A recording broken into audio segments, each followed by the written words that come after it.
Esta es la predicación correspondiente al domingo 29 de octubre de 2023 de la Iglesia Cristiana Cristo Viene de Algeciras. Pasaje de referencia para esta semana lo tenemos en el segundo libro de los Reyes, capítulo 12, versículos 1 al 17 y 25 al 29. O si preferís, podéis leer todo el capítulo 12 completo. La semana pasada vimos cómo el rey de Israel debía ser garante de que Israel fuera fiel y cumpliera el pacto con Dios. Pero ahora, tras la muerte del rey Salomón, podemos comprobar que el desastre se cierne sobre el pueblo de Dios. El reino que David unificó tras un largo esfuerzo, ahora se divide en dos reinos. El reino del norte, que se llamará Israel, y el reino del sur, que se llamará Judá.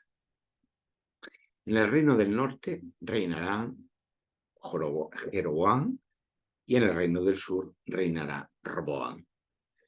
Esta narrativa nos muestra cómo las advertencias que el profeta Samuel hizo a Israel, como ya vimos la semana pasada, sobre el gobierno de los reyes, no cayeron en saco roto, pero también cómo la irresponsabilidad de los líderes políticos nos puede llevar al desastre. Comprobaremos cómo importa a qué prestamos fidelidad y, por tanto, a qué prestamos nuestra adoración, aunque incluso no la llamemos de esa manera, porque todo ello configura la forma en que vivimos. Por último, esta narración también nos habla de cómo enfrentar los conflictos con la sabiduría necesaria, pero más, cómo necesitamos el reinado de Dios y que Él sea el rey de nuestras vidas, porque nosotros somos pésimos reyes para nuestras propias vidas. Al comienzo del primer libro de Reyes, capítulo 12, tenemos que el rey de Israel es Roboam, que es hijo del rey Salomón. Roboam ha sucedido a su padre después de su muerte, de la muerte de Salomón. Roboam, por tanto, tras morir su padre Salomón, va a Siquem para ser proclamado rey por todo Israel. Siquem no era un lugar cualquiera. Es allí donde Abraham, por primera vez, después de recibir la promesa de Dios, Génesis 12, versículo 3, la de ser de bendición para todas las naciones, pues después de recibir esa promesa, deja Harán y se dirige con su familia a Canaán. El primer lugar al que llegó fue Siquem, y allí recibió la promesa de Dios de recibir aquella tierra. Tenemos en Génesis 12, versículo 7. Así que desde 12:3, que recibe la promesa de que sea bendición de todas las naciones, hasta la promesa de la tierra, pues solamente pasan 4 versículos, ¿no?, en ese mismo capítulo.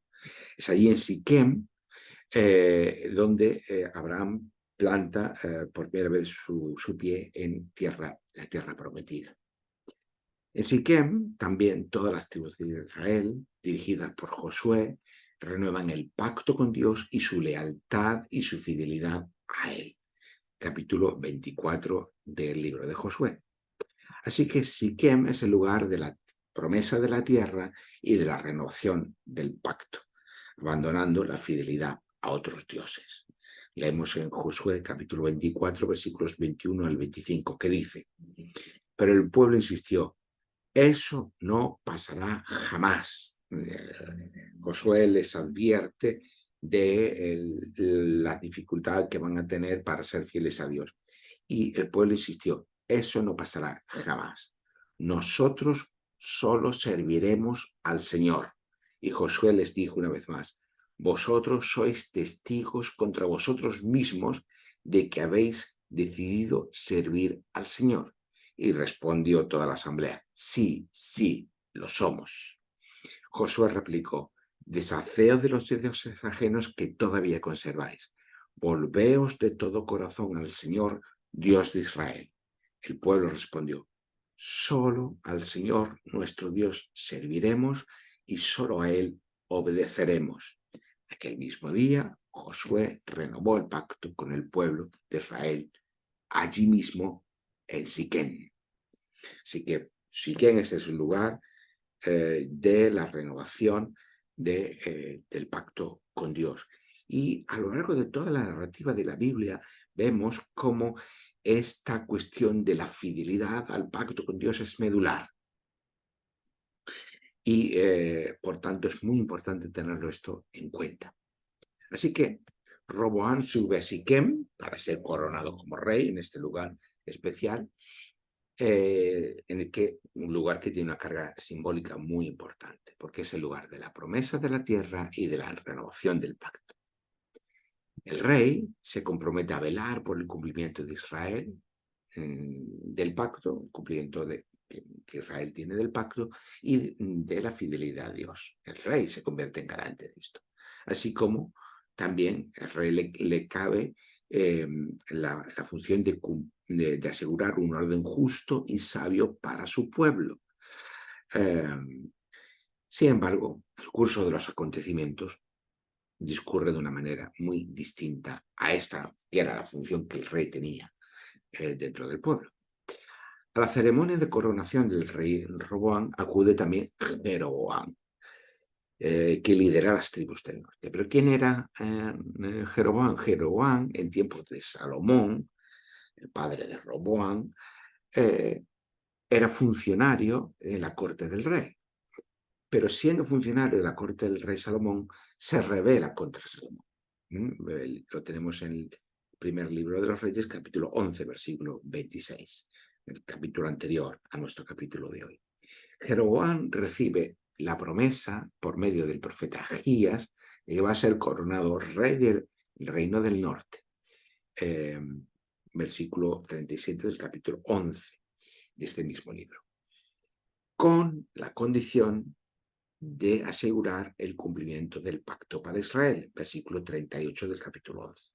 Entonces, se dice que debido a la infidelidad de Salomón a la última parte de su vida al pacto, se va a producir la ruptura del reino y a Jeroboam se le promete ser rey de las 10 tribus del norte, lo que se va a conocer como Israel, pero sí cumpliendo una condición. ¿Cuál es la condición?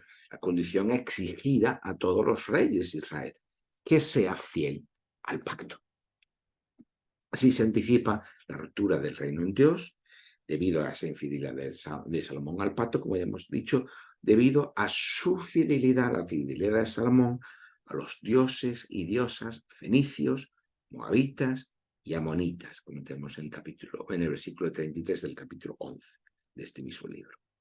No obstante, se dice que la casa de David y Jerusalén serán preservadas como fidelidad a Dios a la promesa de David, que ya vimos en el segundo libro de Samuel, versículo 7.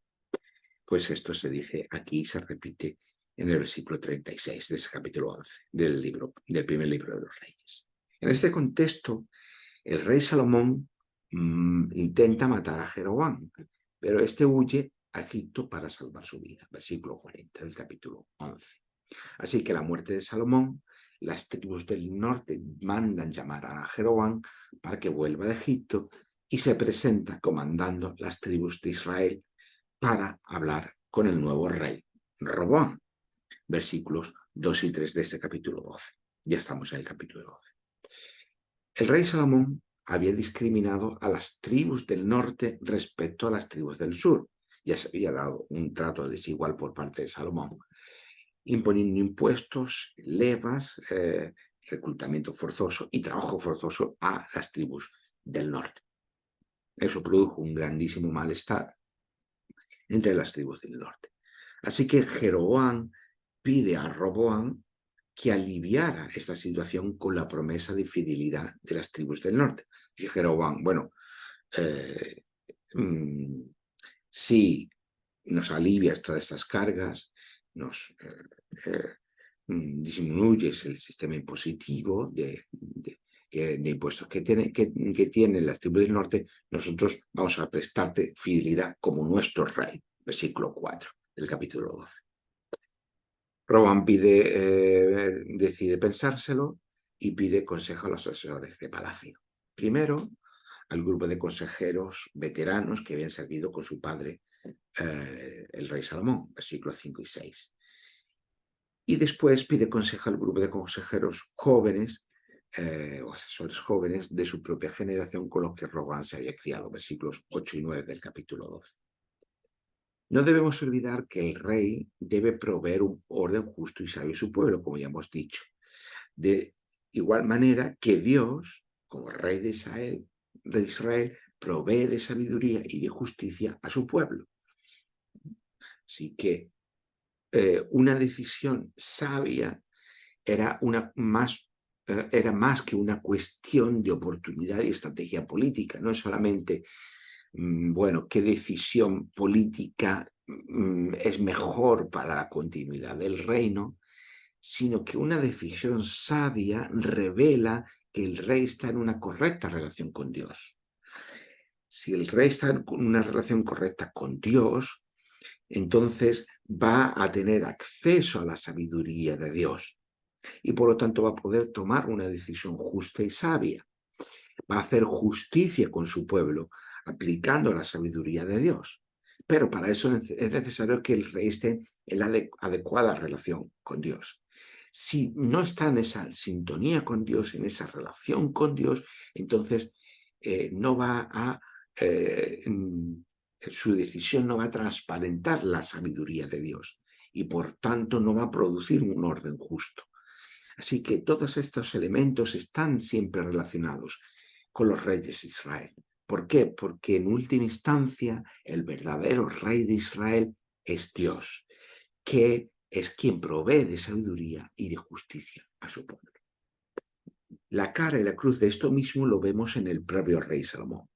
Como ya sabemos, el rey Salomón se convirtió en paradigma de sabiduría. Fue el rey sabio por excelencia. Pero ¿por qué recibió esa sabiduría? Porque estaba en la relación correcta con Dios, porque fue humilde y dependiente de Dios, porque fue fiel al pacto con Dios. Pero no fue siempre así a lo largo de toda su vida. Hubo un momento en el que se fue apartando de esa fidelidad al pacto con Dios y fue dando cabida a otros dioses. Y por tanto, entonces ya no actuó con sabiduría, con la sabiduría de Dios, y por tanto ya no creó un orden justo para su pueblo. ¿Qué ocurrió? Tuvo un trato desigual con las diferentes tribus, impuso unos impuestos superiores a los que debía haber hecho y obligó a las tribus del norte a trabajar para las grandes obras de palacio.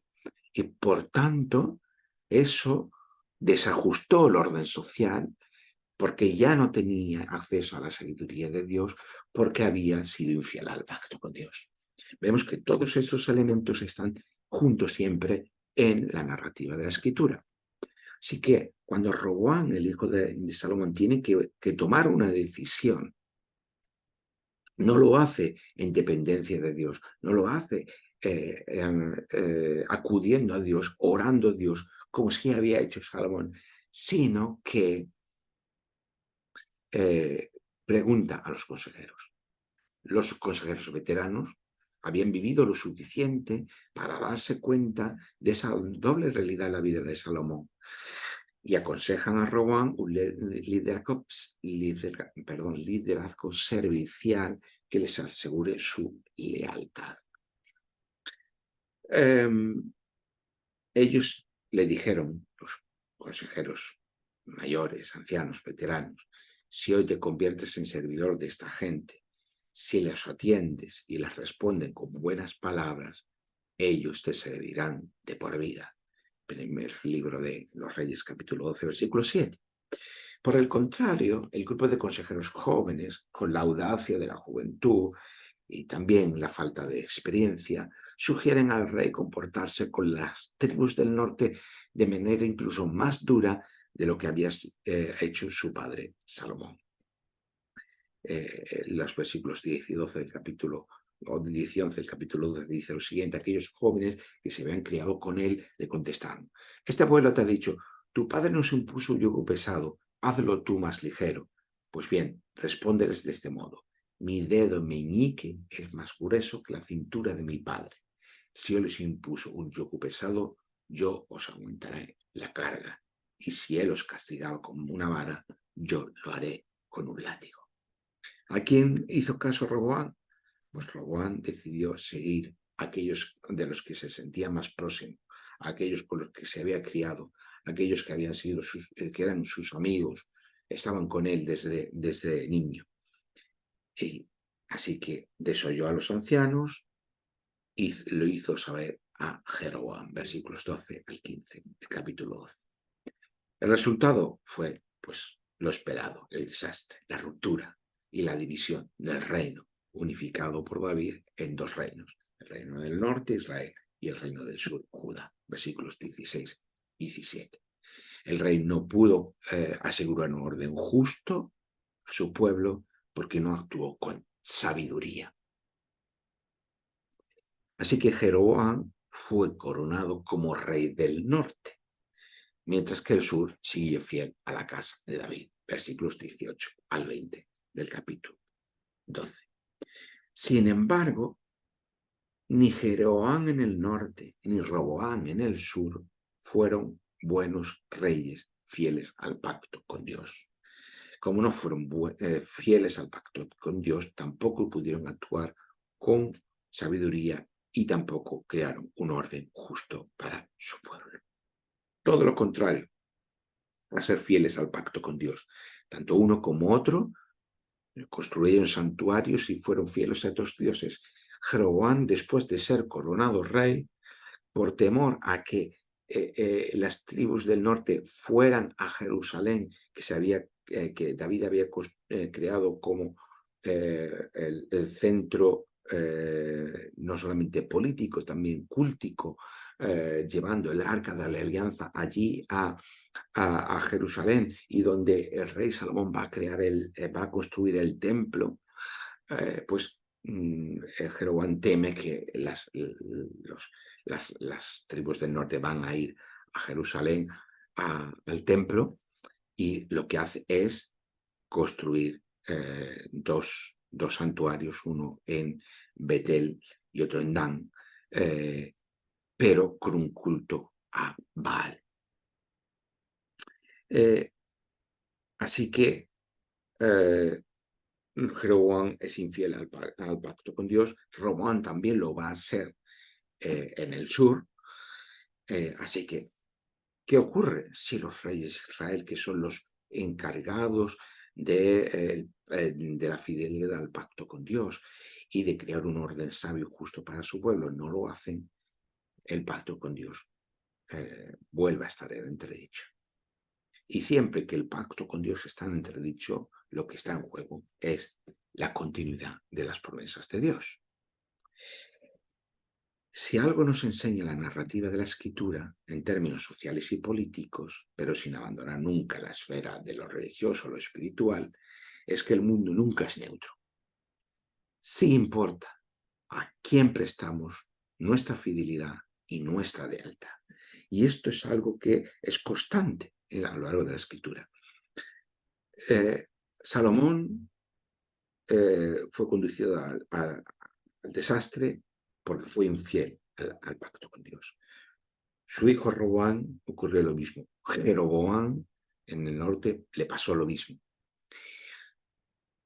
El ser infieles a Dios y a su pacto no significó, dicho en términos modernos, obviamente ellos no pensaremos en esos términos, pero haciendo la analogía en términos modernos, no significó que ellos fueran más libres y autónomos para autoafirmarse y ser ellos mismos. Muchas veces así pensamos, ¿no? No, yo no creo en Dios porque Dios parece ser que va a convertirse en una limitación de la persona que yo soy, que yo pueda hacer lo que yo quiera, que yo pueda construirme a mí mismo, que pueda hacer de mí misma, de mí mismo o de mi propia vida, mi propio camino.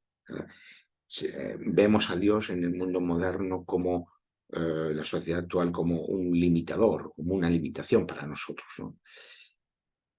Pero que Jeroboam y Roboam fueran infieles a Dios no significó que fueran más libres, ni más autónomos, ni que pudieran construir camino por sí mismos, igual que no ocurre con nosotros tampoco hoy. Todo lo contrario. Su infidelidad significó que fueron leales y dependientes de otros dioses y otros cultos. Como diría Chesterton, eh, no creer en Dios no significa no creer en nada, sino significa creer en cualquier cosa. Pues esto es lo que le ocurre a Jeroboam y Roboam. No ser fieles al pacto de Dios implicó ser fieles a otros pactos y a otros dioses. Y por lo tanto a otras constituciones políticas y sociales, fuera del orden justo y sabio de Dios. Así que tuvo eso grandes repercusiones sociales y políticas para Israel y para Judá. En nuestra sociedad pluralista y secular, por lo menos en Occidente, en la que todo es elegible por el individuo, aparentemente la cuestión de fe es también una cuestión de elección y de preferencia personal, porque cada uno, libre y autónomamente, puede prestar su adhesión a la fe que quiera. Sin embargo, hoy estamos tan condicionados como lo estaban en el mundo antiguo. Esa libertad es solo aparente. La liberación de la fe en Dios no supone una esfera individual y privada de libertad. Si hace no tanto tiempo hubo una campaña en el Reino Unido eh, eh, hecho por instituciones ateas diciendo Dios no existe, disfruta de la vida o no hace falta que te preocupes o algo similar, ¿no? Eh, Liberarnos de Dios, liberarnos de la fe en Dios, deshacernos de esa fe, no es ser más libres, como se ha pensado en toda la cultura de la modernidad. Por fin nos quitamos la superstición de Dios, nos quitamos de la superstición de esa fe cristiana que está anticuada, que ya no sirve para el mundo moderno, y pues ahora vamos a ser más libres, vamos a ser más felices. Nada de eso ha ocurrido, todo lo contrario. Liberarnos, deshacernos de la fe en Dios nos supone una esfera individual y privada de libertad para hacer lo que nosotros queramos. Es como yo le digo a mi hija, que tiene 9 años, y ella me dice que ella quiere ser mayor para hacer lo que ella quiere.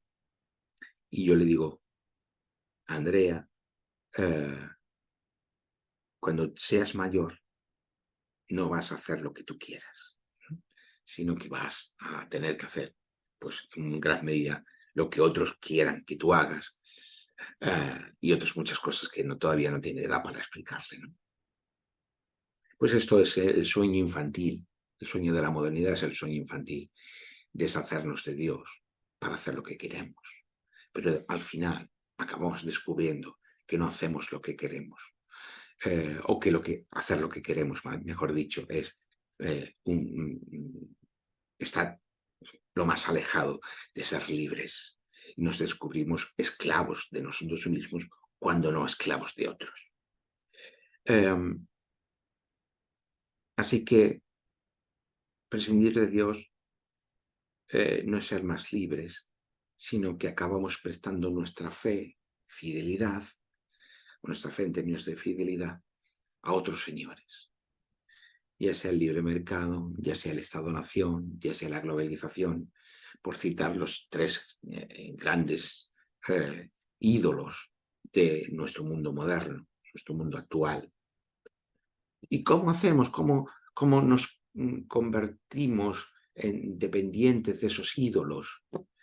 Pues, por ejemplo, cuando cedemos el reinado de nuestras vidas a las leyes del consumo, cuando nuestras eh, vidas están reinadas por, eh, por las demandas del consumo, por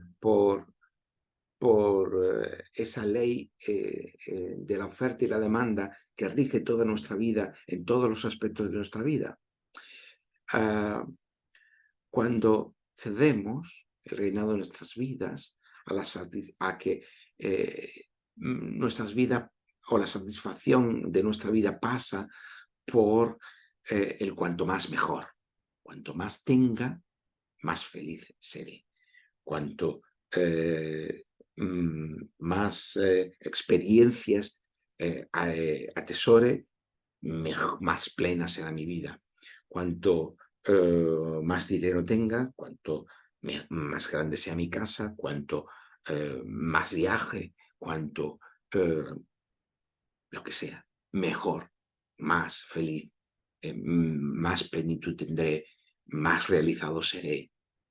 Toda nuestra vida pasa por ese cuanto más mejor, que es lo que rige el consumo y el mercado, que inunda toda nuestra vida.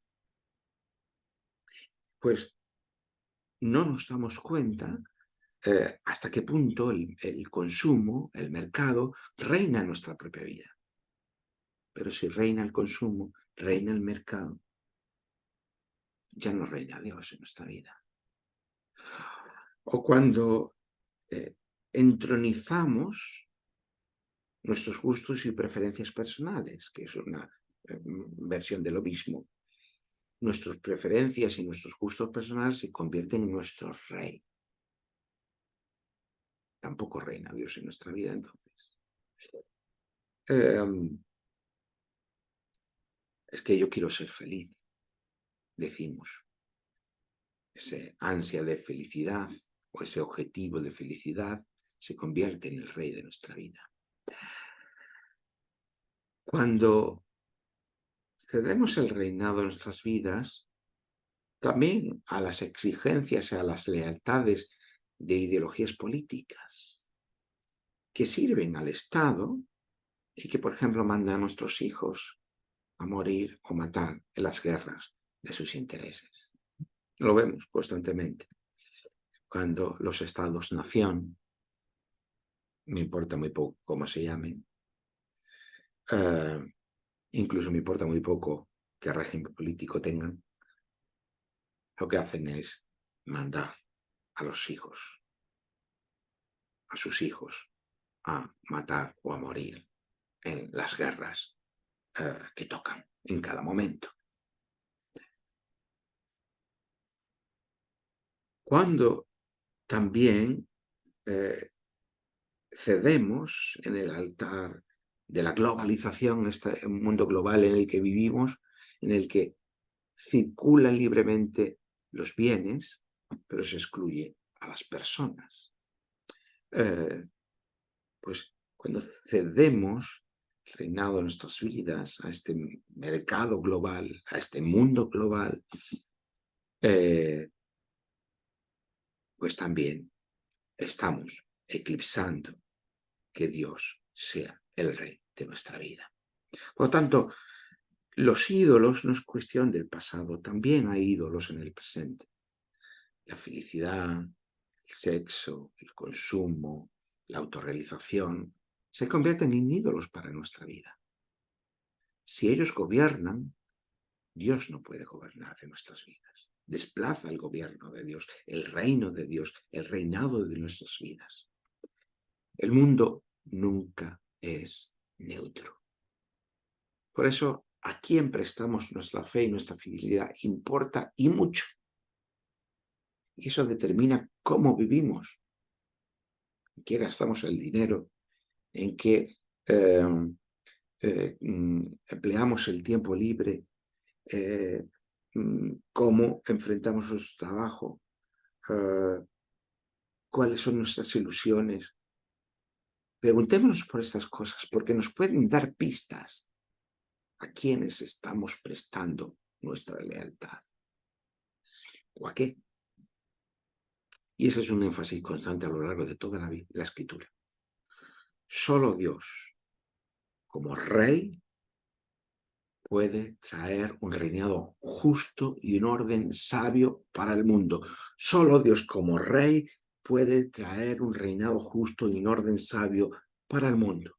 Así que ninguna otra lealtad puede eclipsar nuestra fe y nuestra fidelidad a Dios. Ninguna otra lealtad puede eclipsar nuestra fe y nuestra fidelidad a Dios. Y en el momento que nos damos cuenta que es la fe y la fidelidad a Dios es eclipsada por otras fidelidades, debemos volvernos a Dios, como hemos leído antes en el pasaje de Josué, ¿no? Que Josué pide al pueblo precisamente esto. Le dice, cuidado, que no va a ser fácil la fidelidad a Dios. Y el pueblo dice, no, eso no pasa jamás, eso nos serviremos al Señor. Y Josué replica, deshaceos de los dioses ajenos que todavía conserváis, deshaceos de los ídolos y de las lealtades que prestamos a tantos ídolos también en el mundo moderno, y que le dice, volveos de todo corazón, es decir, con toda vuestra mente, al Señor, Dios de Israel. Volveos, es decir, arrepentíos. Volveos a Dios. Hoy también hay ídolos de los que nos tenemos que arrepentir, que volver a Dios.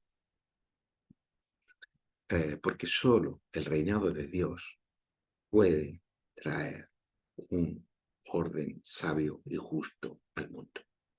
Y eso es lo que, en definitiva, esperamos. Que Dios reine, que Dios gobierne en nuestras vidas personales, pero también en todo el mundo. Ninguna ideología política puede asegurar el orden sabio y justo del reinado de Dios. Solo Dios mismo puede traer ese reinado sabio y justo al mundo. No nos engañemos. Ninguna ideología política, sea la que sea, puede traer el reinado de Dios al mundo. Es más, muchas ideologías políticas que han querido traer el reinado de Dios al mundo, lo que han hecho ha sido todo lo contrario, hacer del mundo un infierno.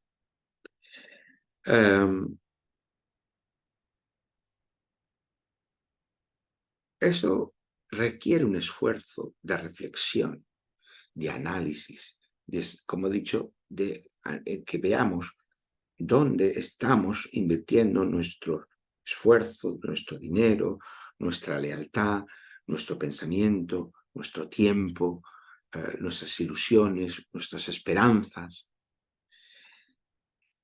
No es algo que surja así, que lo veamos con claridad, de una forma rápida, evidente, o puede ser evidente para nosotros como creyentes querer ser fieles a Dios, pero en la práctica no es algo tan evidente. No lo fue tampoco para Israel. Fue frecuente que Israel fuera infiel al pacto, relativamente frecuente, porque la cultura y la sociedad en la que vivimos eclipsa muchas veces precisamente esa fidelidad a Dios, y lo que nos parece normal y natural, al final acaba convirtiéndose en una cárcel para nosotros, como hemos dicho anteriormente. Estamos constantemente expuestos en nuestro medio social y cultural a muchas narrativas. Narrativas que nos dicen cómo es el mundo y cómo debería ser el mundo. Pero muchas de esas narrativas no son la narrativa del Evangelio, del reino de Dios y de la cruz del Mesías Rey. Y tampoco a sus formas de vida, que se corresponden con otras ofertas de salvación y de esperanza. Esas otras narrativas tienen otras ofertas de salvación y otras ofertas de esperanza, que no son las que pertenecen a la nueva creación de Dios por medio del Mesías Rey. Por todo ello, necesitamos sabiduría, pero la sabiduría que viene de Dios. Roboam tuvo que tomar una decisión y tuvo dos opciones para elegir. En la Biblia, la sabiduría, que solamente es considerada como tal, es aquella que es capaz de reflejar el orden justo de Dios. Eso es ser sabio de la Biblia. aquel que presta oído a Dios, el que presta su fidelidad a Dios, el que, por tanto, es capaz de discernir el orden justo de Dios en el mundo. Los proverbios no son meros refranes acumulados por la experiencia de Israel, que también lo son, que también es eso, porque obviamente es la experiencia acumulada de Israel, pero bajo la perspectiva de la fe en Dios y de esa forma poder descubrir ese orden sabio y justo en el mundo.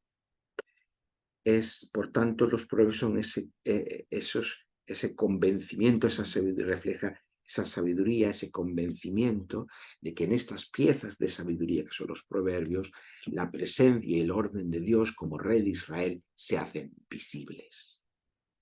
No es un mero pasatiempo o no es un mero sentido común, sino es el convencimiento de que están reflejando el orden justo de Dios.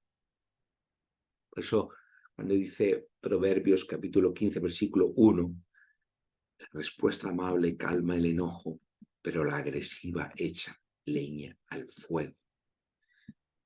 Hubiera sido necesario que Roboam hubiera seguido esta pieza de sabiduría en su toma de decisión, que en el fondo fue lo que los consejeros mayores le dijeron a Roboam.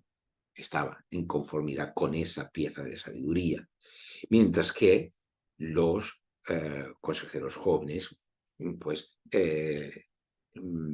aconsejaron a Roboam precisamente contra esta pieza de sabiduría o según la segunda parte, ¿no?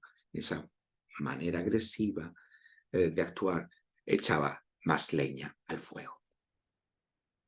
Pero Roboam decidió en favor de aquella política aconsejada, no decidió en favor de aquella política aconsejada por sus mayores, que estaba más en consonancia con la sabiduría de Dios, sino con aquello de sus iguales. Y por tanto su elección fue equivocada. Ya vimos cuando hablamos de la Torá que no se trata de legislación, sino de instrucción, de pedagogía, porque el objeto de la Torá es la sabiduría de Dios también. Así que más que de legislación, con normas que hay que seguir al pie de la letra, se trata de sabiduría. De esta manera, el rey, con sus decisiones, hace suyo el reinar de Dios entre su pueblo por medio de la Torá y por medio de la sabiduría. Pero si la sabiduría de Dios, el reinado de los reyes de Israel se tornó en un rotundo fracaso. La infidelidad, la falta de sabiduría y la falta, por tanto, de orden justo es algo en el que está todo unido en los reyes de Israel. Pero los reyes de Israel fue fracasando una y otra vez. Y ante ese fracaso, Dios prometió una y otra vez un nuevo rey. Un nuevo rey que en el futuro traería el verdadero reinado justo y sabio de Dios para toda la creación. Y este es el sentido del Mesías, el rey que va a traer el reinado justo y sabio de Dios. Y sin esto no entenderemos gran parte de lo que dice la Biblia y por qué lo dice. Por eso, el núcleo del Evangelio no solo encierra el reinado de Dios, sino el reinado de Dios por medio del Mesías, por medio del Jesús, el Rey, que es quien va a convertirse en el Mesías de Dios, en el Rey de Dios. El reinado de Dios, así como su justicia y su sabiduría, se nos vuelven concretos y reales en la persona de Jesús. De ese Rey que vence en la cruz a los poderes que gobiernan en el mundo, el mal y la muerte, y que se convierte en Señor y Salvador del mundo para traer la justicia de Dios a una creación renovada. Sin estas nociones no entenderemos lo que el Nuevo Testamento nos está diciendo. Así, Jesús se convierte en el rey de mi vida. Y como dice el apóstol Pablo, ya no reino yo,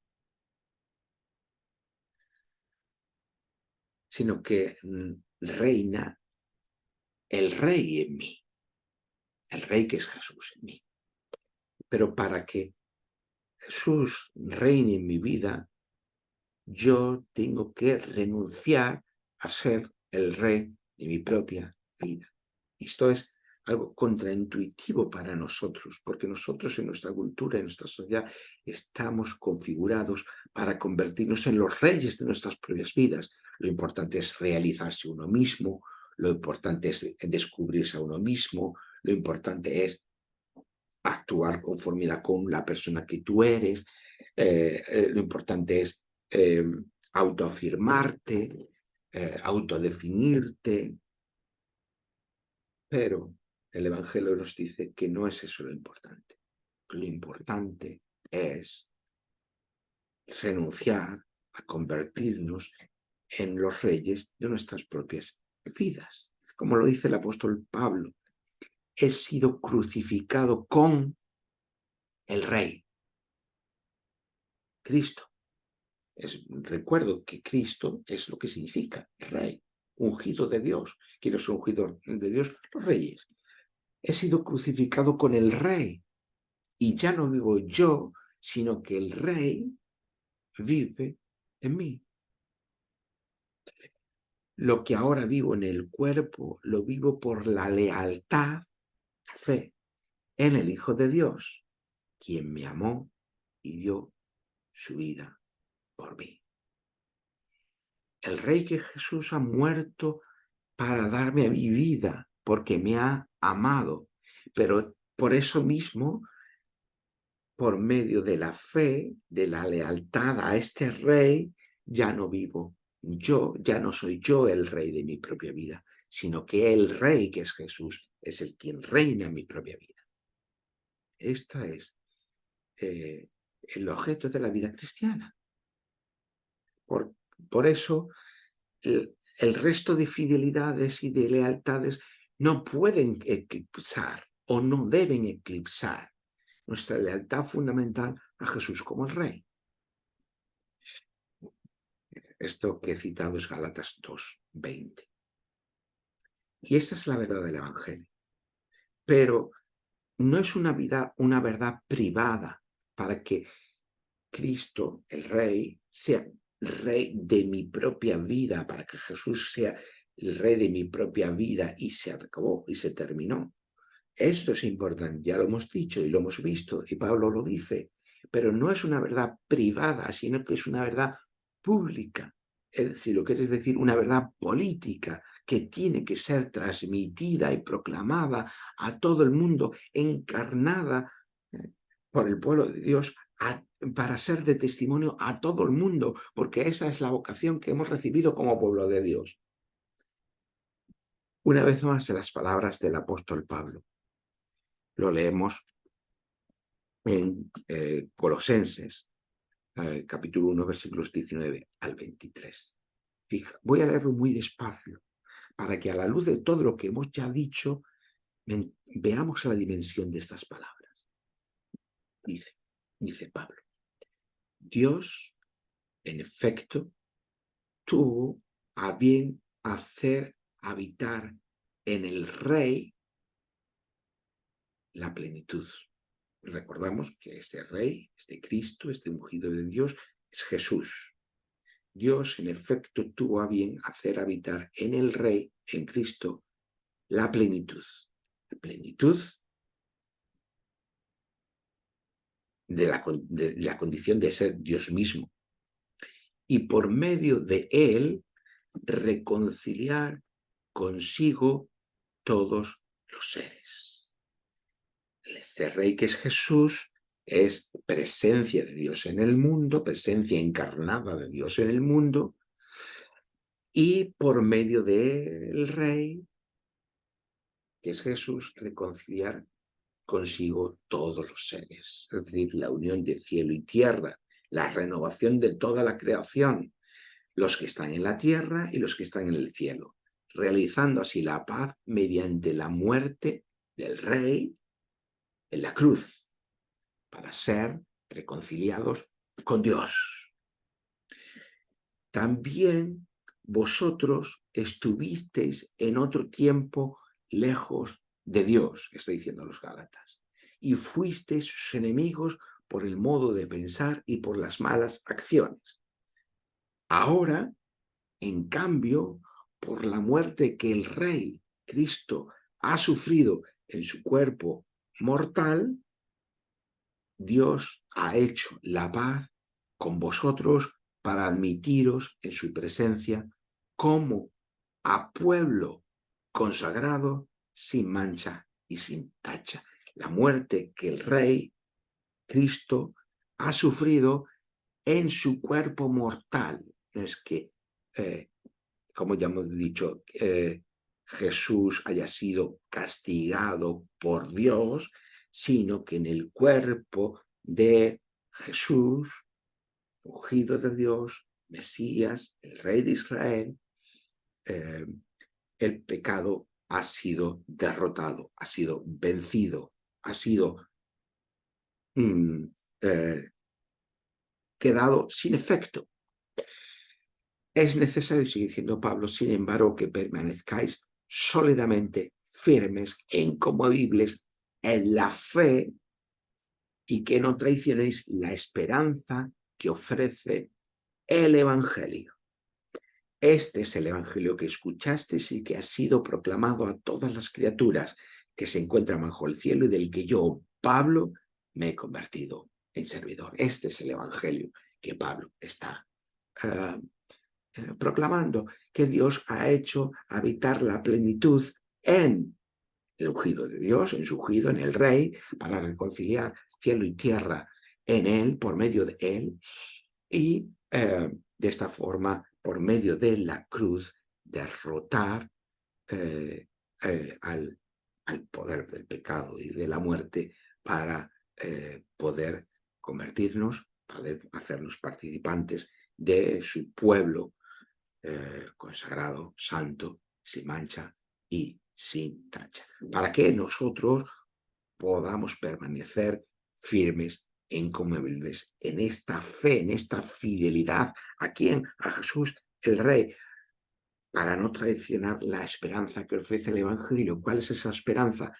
Que Dios por medio de Jesús reina y reinará completamente, de manera que su creación será transformada, no los cielos sino la tierra. Este es el mensaje del Evangelio y vemos cómo el Antiguo y Nuevo Testamento convergen en él, toda esta narrativa que estructura la Escritura, y no hay contradicción entre el Antiguo y el Nuevo Testamento, ni un Dios en el Antiguo y otro Dios en el Nuevo Testamento, ni ninguna de estas deformaciones que muchas veces se han hecho de la Biblia, precisamente por no atender a la estructura narrativa, a esa gran narración que la Biblia nos cuenta. Dejo aquí por hoy y espero que todo esto nos haya iluminado una vez más cómo lo que está ocurriendo con los reyes en Israel nos hablan de aquel otro futuro rey, que es el ungido de Dios, por el medio del cual Dios está trayendo su reino y su reinado a toda la creación. Espero que sea de bendición para todos los que me escuchéis y que nos haga siempre reflexionar nuestro lugar, nuestra relación con Dios y nuestra necesidad, como decía Josué a Israel, volvernos a Dios de otras lealtades hacia la única lealtad a Jesús, Rey, Señor y Salvador del mundo. Que así sea. Amén.